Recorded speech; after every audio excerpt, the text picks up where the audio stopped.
What does Electric Blue Yonder mean and stand for? Well, the easy answer is that we're from Montgomery, Alabama, which is the birthplace of civil aviation. The Wright brothers opened their first school of flight there. Yeah. And one of the first Air Force bases in the country. It was before it was the Air Force, when it was still the Army Air Corps. It was Ardmont, the Airplane Repair Depot number 3. Okay. And so there's a long aviation history in Montgomery. And at the time, I was really, when we first started making this music, which there's like a mythology and like a storyline to the music that we make with Electric Blue Yonder. I really got into parlor style picking guitar, like finger style.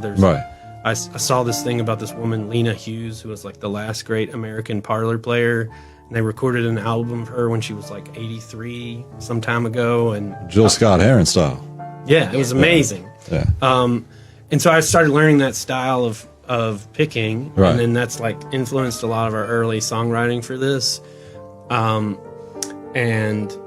with that aviation history, we kind of just said, when we were encouraged to start playing this project, out, we were like, okay, Blue Yonder, like that's an Blue Air Force Yonder, like reference the wild Blue Yonder, like from the Air Force. Right. Gotcha.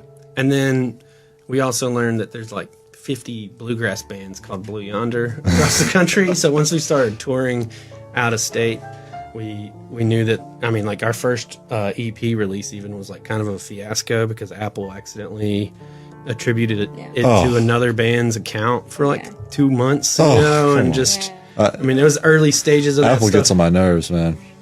They all got their pros and cons.